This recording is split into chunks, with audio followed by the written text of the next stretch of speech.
वर्षावास के मंगल अवसर पर विशेष धम्म देशना आज दिनांक 31 अगस्त 2020 ये धम्म देशना हम विशेष रूप से पाली त्रिपिटक के आधार पर दे रहे हैं।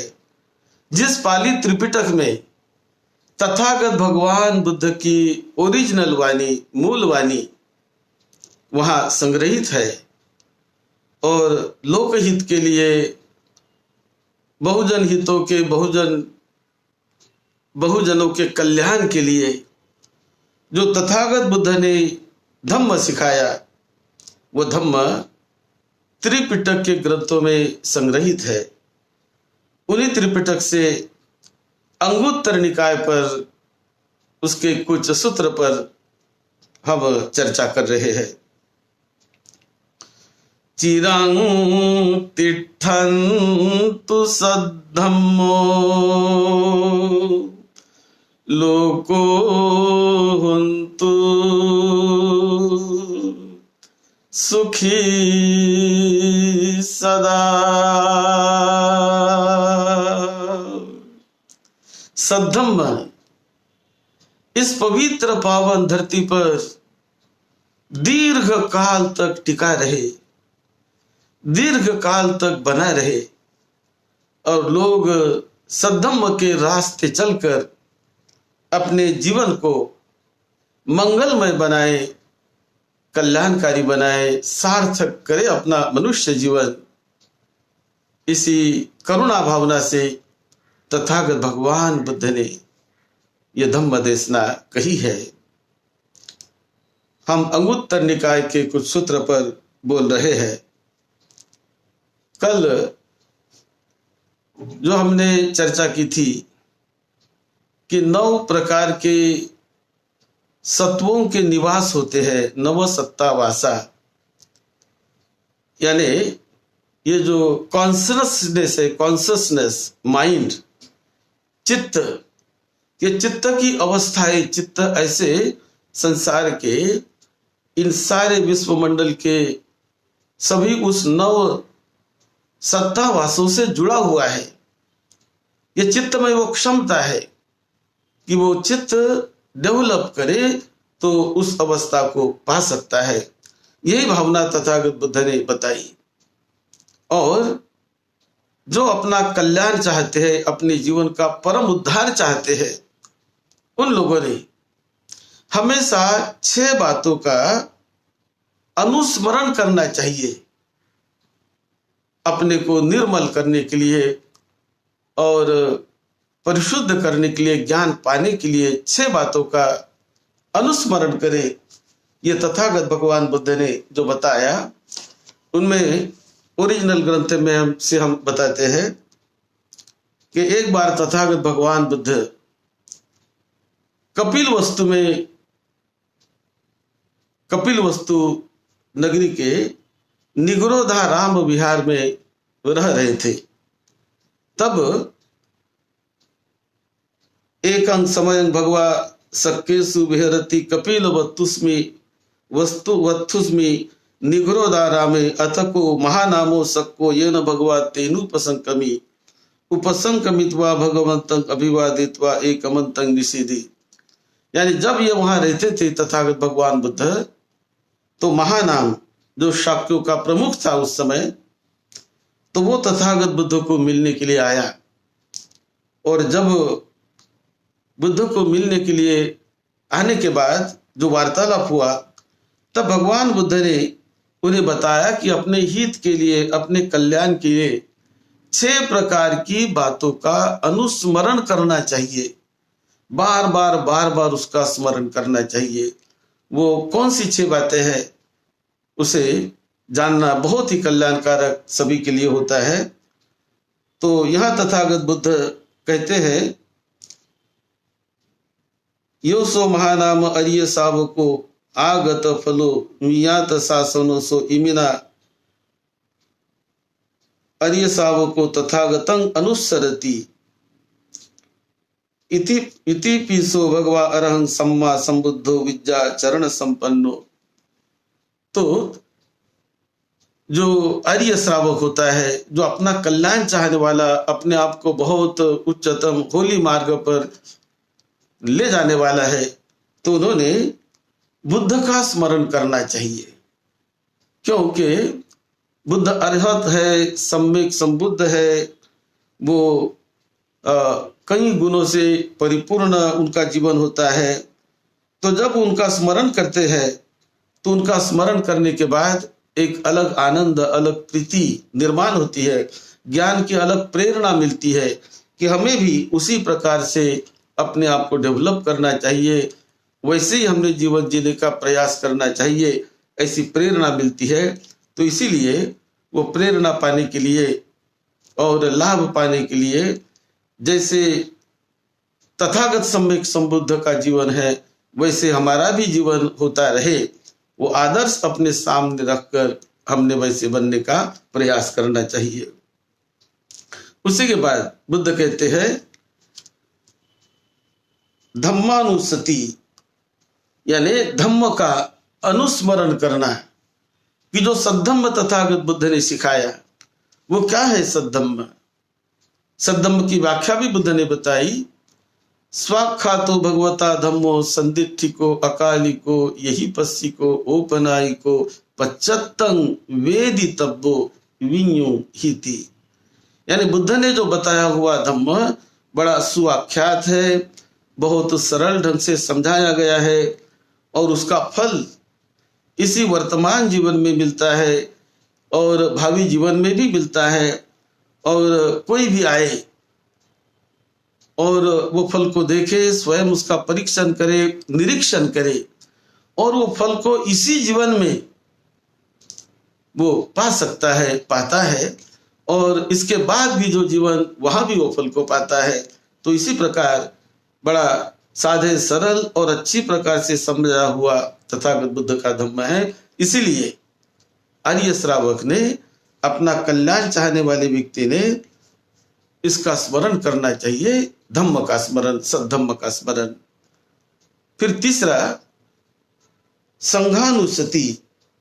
संघ यानी जो तथागत भगवान बुद्ध ने इस धम्म को सुरक्षित रखने के लिए, इसका साक्षात्कार कराने के लिए, प्रत्यक्ष उसका लाभ पाने के लिए जो भिक्षु संघ की निर्मिति तथागत बुद्ध ने की, भिक्षुनी संघ की निर्मिति जो तथागत बुद्ध ने की, तो इसीलिए ये संघ को स्मरण करना चाहिए कि वो संघ इस धम्म को संभालते हुए कैसे जीवन जीता है, त्याग का जीवन, सेवा का जीवन और विमुक्ति के रास्ते पर चलने का जीवन। इसीलिए वो ज्ञान के मार्ग पर चलता है, समता के मार्ग पर चलता है, उसका स्मरण करना चाहिए। संगं अनुसरति सुपटिपन्नो भगवतो सावक संघो उजुपटिपन्नो भगवतो सावक संघो न्यायपटिपन्नो भगवतो सावक संघो सामीचिपटिपन्नो भगवतो सावक संघो। इस प्रकार संघ का अनुस्मरण करने से एक अलग प्रीति जगती है, एक बल मिलता है, और साधक के लिए, उस रास्ते पर चलने वाले के लिए एक प्रोटेक्शन मिलता है और एक बल मिलता है। इसीलिए संघ का स्मरण करना चाहिए। फिर तथागत बुद्ध कहते हैं कि अपना कल्याण विकास चाहने वालों ने आर्य शावको अत्तनो शीलानि अनुसरति अखंडानि अच्छिद्धानि असबलानि, कि शील का अनुस्मरण, अपने ही शील का, अपने ही सदाचार का, कि जो हम शील का पालन करते हैं, बड़े होश में रहकर, बहुत प्रज्ञा से, बड़े ज्ञान से जो हम शील का पालन करते हैं, समझदारी के साथ शील का पालन करते हैं, तो अपने ही शील का स्मरण करना चाहिए कि देखो मैं कितने साल से किस प्रकार से शील का पालन कर रहा हूं। मैं अष्टशील उपनिषद का पालन कर रहा हूं, तो दशशील का पालन कर रहा हूं, पंचशील का पालन कर रहा हूं। तो इस प्रकार जो शीलों का पालन हम करते हैं तो उसका स्मरण करने से एक प्रीति जगती है, एक शक्ति जगती है और भी शील हमारे बलशाली होते हैं। तो इसलिए शीलों का पालन, अपने ही शील का पालन यानी पालन करते हुए अपने ही शील का स्मरण, अनुस्मरण करना चाहिए। बार बार बार बार बार बार यदि हम अपने शील का अनुस्मरण करते हैं तो और भी हमें बल मिलता है और भी मन में मजबूती आती है। तो इसलिए अपने शील का अनुस्मरण करें। फिर नंबर 5 में तथागत बुद्ध बताते हैं अत्तनो चागानं अनुसरति, यानी ये बड़ी महत्वपूर्ण बात तथागत बुद्ध ने कही कि वो अपने ही स्वयं के त्याग का, स्वयं के सेवा का अनुस्मरण करता है। किस किस प्रकार मैं त्याग का जीवन जी रहा हूं, कैसे मैं आनंद से सुख से जी रहा हूं, किस प्रकार मैं सेवा कर रहा हूं, कैसे मैं दान दे रहा हूं, कैसे मैं लोगों के हित के लिए, कल्याण के लिए जी रहा हूं।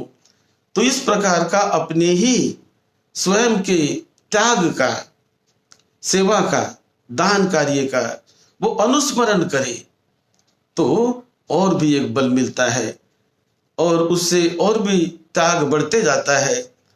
क्योंकि यदि त्याग हम नहीं करेंगे, शील का पालन नहीं करेंगे, दान हम नहीं देंगे, सेवा नहीं करेंगे तो अनुस्मरण कैसे करेंगे और कैसे मतलब उस आनंद को, उस सुख को नहीं पा सकते। उससे हम दूर रह जाएंगे, उससे हम वंचित रह जाएंगे।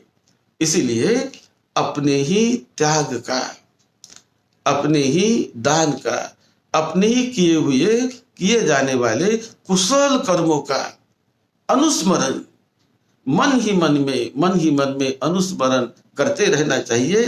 तो उससे और भी बल मिलता है। ये 5वां। और नंबर 6 में जो तथागत बुद्ध बताते हैं कि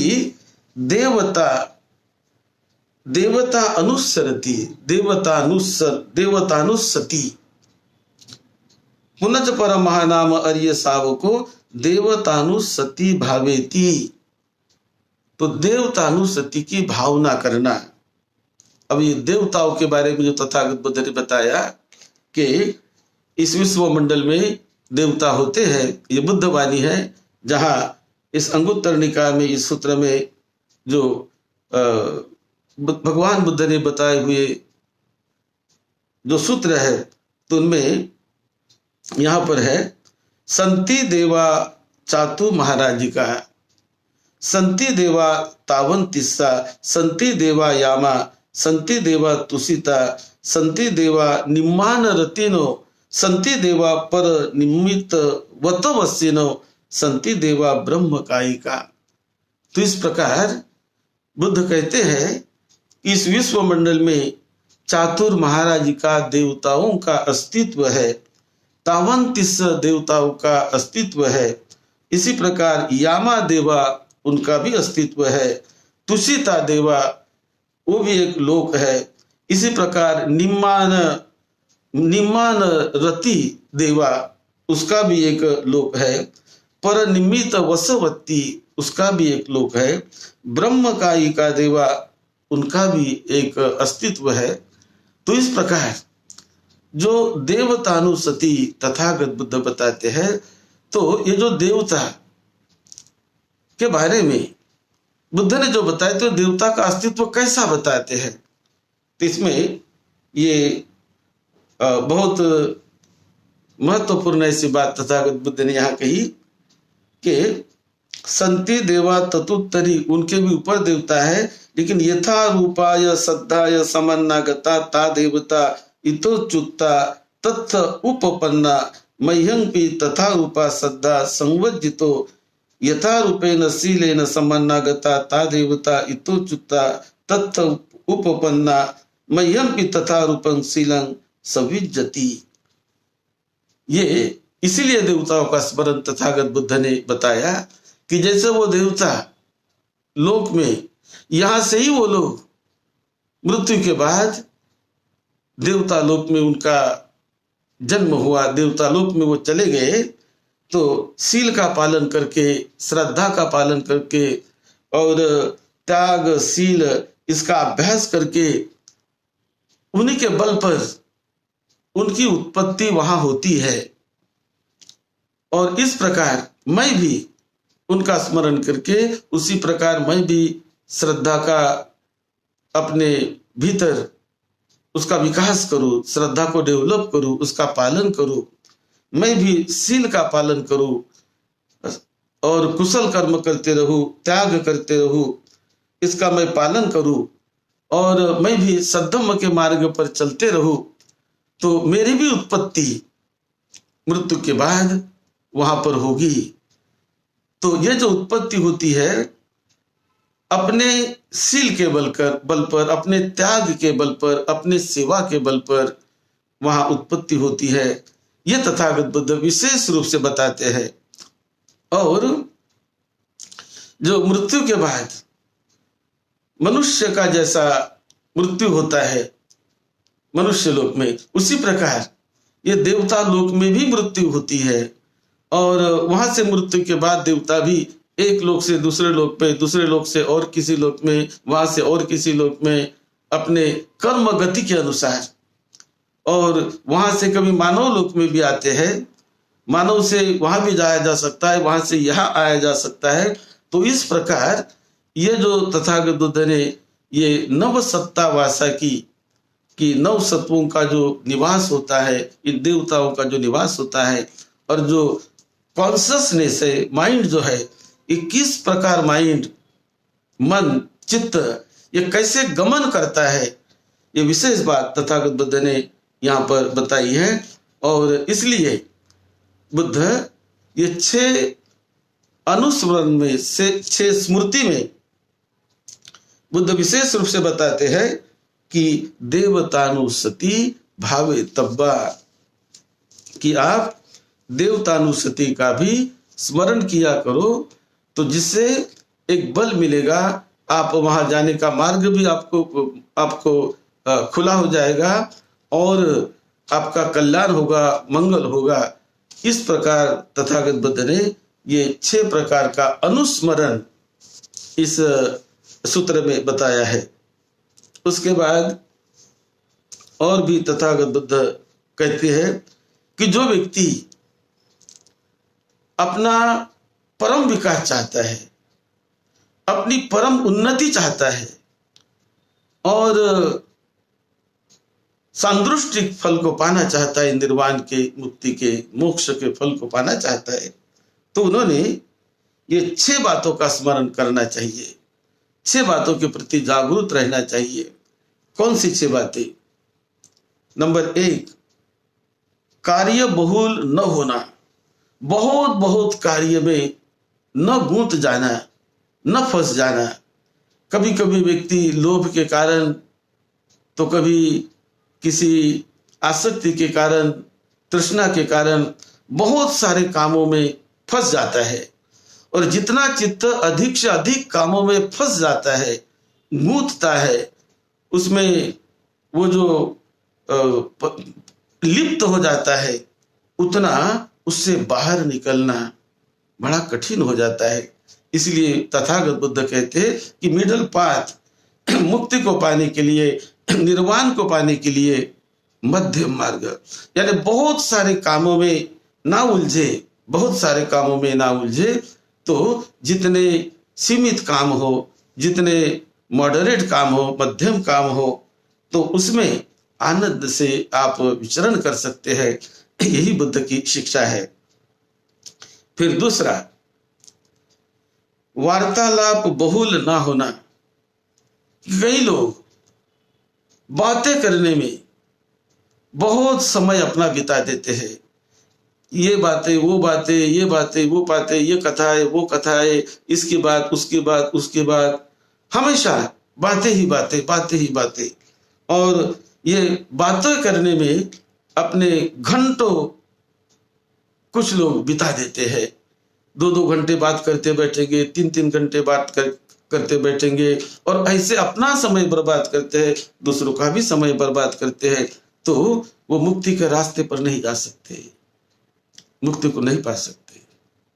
इसीलिए मुक्ति के रास्ते पर जाने के लिए, अपना परम उत्थान करने के लिए हमने वार्ता बहुल नहीं होना चाहिए। कम से कम जो काम की बात है, जो महत्व की बात है, उतनी ही बोले और फिर अपने काम में लगते रहे, अपना काम करते रहे।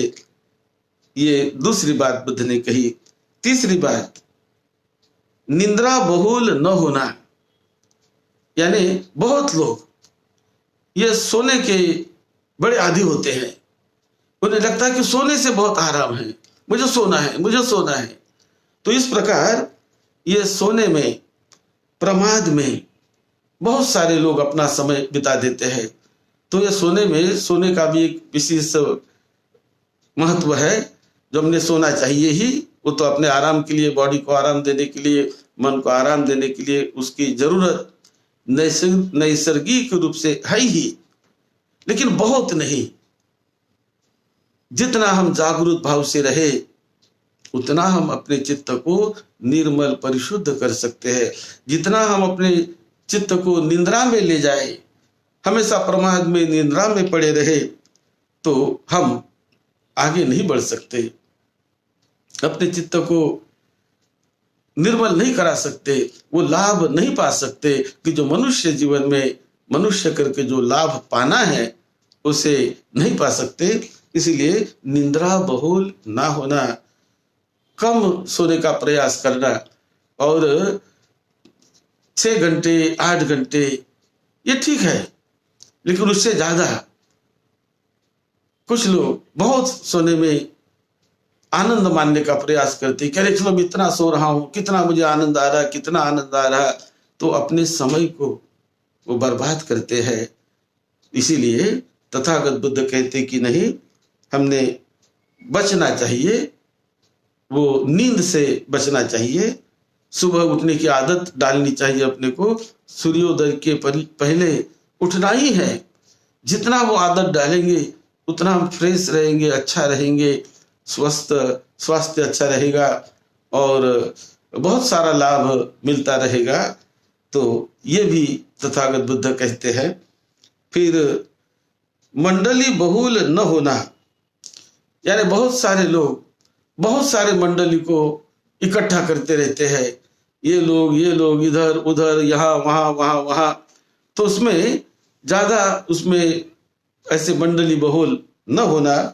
तो ये भी बुद्ध कहते हैं कि उसमें जितना अधिक हम उसमें लिप्त रहेंगे, उतना ही हम अपने स्वयं के मुक्ति के लिए, स्वयं के निर्मलता के लिए काम नहीं कर पाएंगे। तो उसमें भी हमें मध्यम मार्ग से चलना है। जहाँ जरूरत है वहाँ तो मिलना ही है, वहाँ तो मंडली के साथ बैठना उठना ही है, लेकिन बहुत अधिक यदि उसके आदी हो गए तो हम अपना स्वयं का हित नहीं कर सकते, स्वयं की निर्मलता को नहीं पा सकते। फिर नंबर 5 बुद्ध कहते हैं सुवचनीय होना, यानी अच्छे वचन, निर्मल वचन बोलने वाला होना, हमेशा सत्य बोलने वाला होना, मंगलमय वाणी बोलने वाला होना। ये तो अपने हाथ में होता है। जितना हम अपने वाणी पर कंट्रोल करें, जितना अच्छा बोलने का प्रयास करें, उतना हम अच्छा अपने वाणी को मोल्ड कर सकते हैं। अपने वाणी को हम जैसा चाहे वैसा अच्छा बना सकते हैं। तो सुवचन बोलना, दुर्वचन नहीं, दुर्वचनों से दूर रहने का प्रयास करना। वाणी का जो दुराचार होता है, यानी किसी को गाली गलौज करना दुराचार है, वाणी से झूठ बोलना ये भी वाणी का पाप कर्म है, दुराचार है। असत्य बोलना दुराचार है।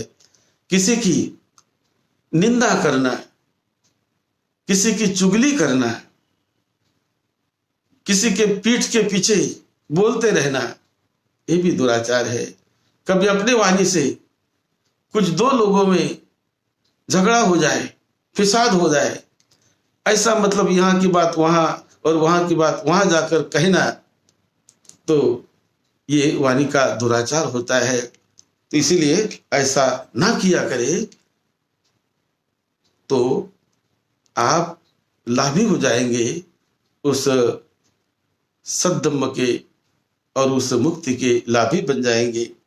और नंबर 6, कल्याण मित्रता, कि अपना कल्याण करने के लिए हमें अच्छे मित्रों के साथ रहने का हमेशा प्रयास करना है, कि अच्छी संगत मुझे मिलती रहे, अच्छे मित्रों के साथ मैं रहूं, अच्छी संगत का मैं आदी बनूं।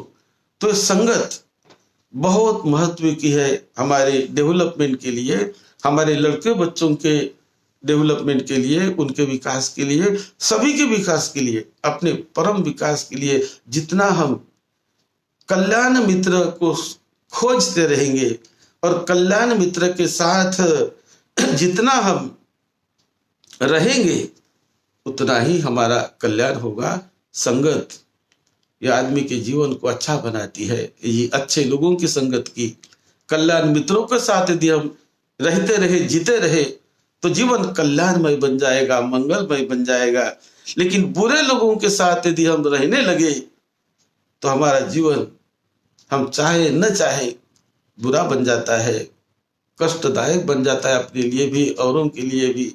इसीलिए कल्याण मित्रता ये भी बहुत जरूरी है अपने आपके जीवन को यशस्वी बनाने के लिए और लाभ पाने के लिए।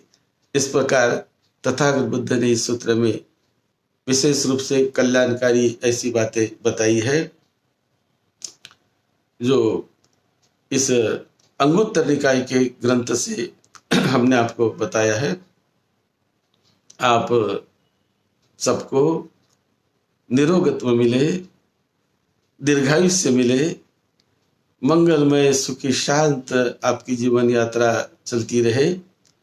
सद्धम्म के साथ जुड़कर अपने परिवार का, अपने जीवन का उद्धार करे। यही मंगल मैत्री आपको हम दे रहे हैं।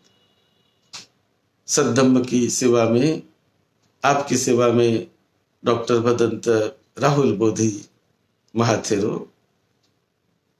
आने वाली जो 2 तारीख की पूर्णिमा है, बुधवार के दिन आ रही, तो उस दिन सुबह से लेकर कार्यक्रम आयोजित किया है हमने।